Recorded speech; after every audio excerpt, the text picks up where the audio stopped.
Welcome back to Foxy Cheating Tales, where we dive into stories of betrayal, revenge, and justice. Today's tale is a true roller coaster.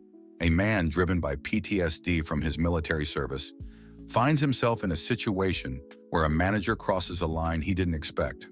What happens next? Well, let's just say this story isn't just about a car door being open. It's about how a man takes revenge on someone who underestimated him. Buckle up, because this one is a wild ride. This concluded about 3 months ago. First off, let me say I have PTSD from 2 tours. This isn't a brag or flex, but any vet with PTSD will vouch that it is very hard to let assholes walk away.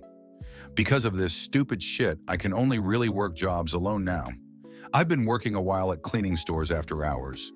Not surface cleaning, but checking areas that mice have been, etc. Dirty job, but the pay more than makes up for it. One day I'm having some considerable back pain, so my wife, mother-in-law, and sister-in-law cover for me. I get a call a couple hours later from my wife complaining about the manager. Now, I've worked retail before, and I know it sucks, so I tend to give some leeway when non-retail folks say someone's being mean versus not in the mood for BS. I hear he yelled at them when they walked in that the store was closed. Okay, buddy, they used a key, chill. Then he got upset that he didn't know there was a cleaning that day. BS, I wrote and distributed the schedule 3 weeks prior. Then tried to tell them where to clean. I have a contract and your employees' duties aren't included in it. I rolled my eyes at the complaint. I admit it. Managers suck. And I didn't think this was a big deal. Just some incompetent GM. Then I get a call a half hour later. GM was making some gender-based jokes to his all-male staff. Hey, you putting on your makeup, you need a tampon, etc., while they were shutting down. Okay, that's pretty tasteless, but for me it's hearsay. Then I'm told that on his way out of the parking lot, they saw the GM try to open my car's door. Insert PTSD here. I call the store the next day, asked to talk to the manager on duty.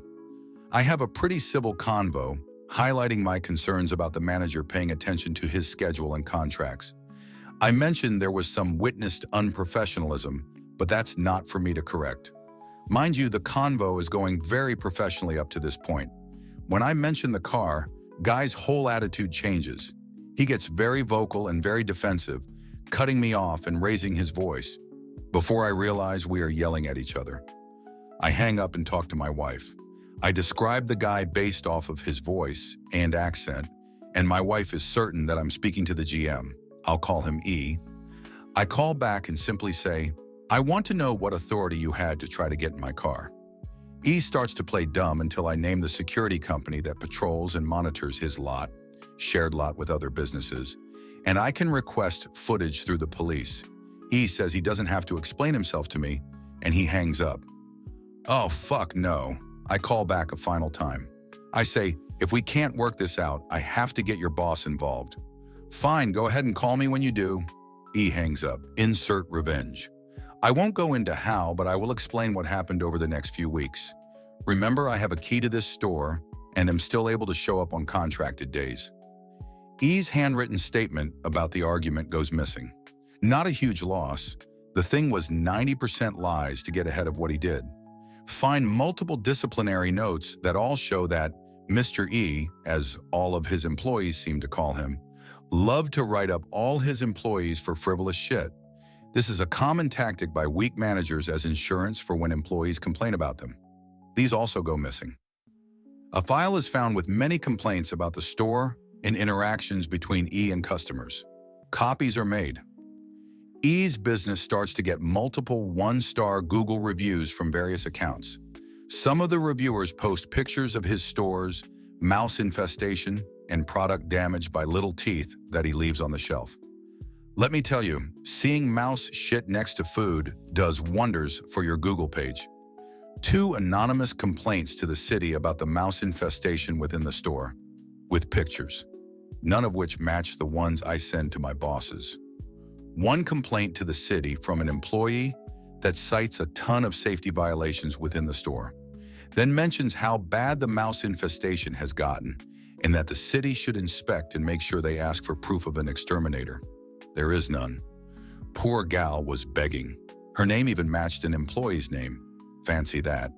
Random occult symbols begin to appear in E's work journal, hidden among things he has already written. To clarify, this is because I could recall the symbols. Its point wasn't for the occult, it was so things would show up in his personal journal that he didn't write. His boss's boss, contact info hanging in office, received an email detailing his unprofessionalism, gender-based harassment, and attempt to get into a vehicle that wasn't his. I also mentioned how many violations I saw as I was cleaning: broken equipment, safety hazards, lack of proper cleaning supplies, chemicals over pet food, etc.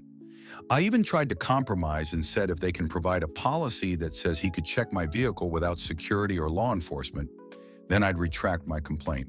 Otherwise, every scheduled cleaning that he is still there for, I'd cancel and send them a fee. Suddenly, there is a shift in the store. I still go much later to avoid people, but it is much cleaner. There are even enough cleaning supplies for the store to function.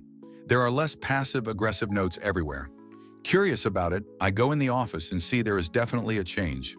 The complaint file is shrunk down and the office is cleaner. Whoever is boss now sure seems like a nice lady. E receives a text from a number he won't be able to call back. Have you learned your lesson yet? His full name? Or do I need to take your next job from you too? The end. Edit.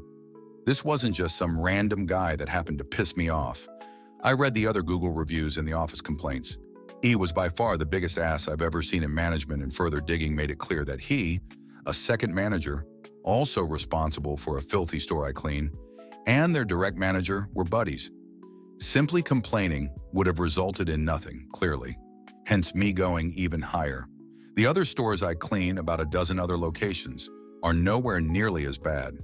Every shred of evidence uncovered showed that this dude just loved to abuse the shit out of his position. I have no regrets, know I'm saying? Edit 2. Since some people have very low reading comprehension, let me spell this out.